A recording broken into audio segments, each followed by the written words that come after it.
મા બાપ છે ને ત્યાં સુધી મન ભરીને જીવી લો એમના સાથે, વાલ કરી લો એમને, કેમ કે આનું MRP હોતું નથી અને XY ડેટ જલ્દી આવી જાય છે અને આખી જિંદગી આપણે એ જ અફસોસ કરતા રહીશું કે કાશ એમને આપણે આ વાત કહી દીધી હોત, કાશ એમને ઘડે મળી લીધું હોત, કાશ. આ બધા શબ્દો કાશમાં રહી જાય છે. એમના માટે એમને છે ત્યાં સુધી એમના ખોળામાં માથું મૂકીને જીવી લો. પપ્પાના કહેવાય ને ખભા પર માથું મૂકીને થોડીક વાર રડી લો કે હસી લો એમના સાથે, બને એટલો સમય એમના સાથે વિતાવી લો.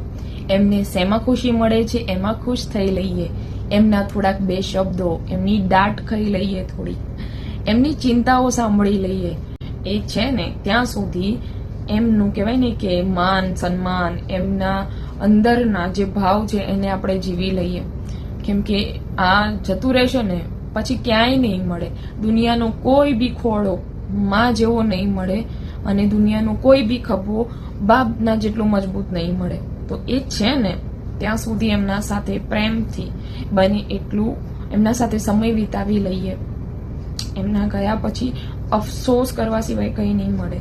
અને અમે એક નાની વસ્તુ શીખ્યા હતા અને સાંભળ્યું હતું અમે પોતે બી, અને એને ફીલ કર્યું અમે કે એમના મમ્મી કહે ને કે મમ્મી હતા ત્યાં સુધી એમને એવું વિચાર્યું કે મારા મમ્મીનું 65 બર્થડે આવશે ને ત્યારે ધૂમધામથી મનાવીશું અને હું મારા મમ્મીને સરપ્રાઈઝ આપીશ ને પાર્ટી કરીશ.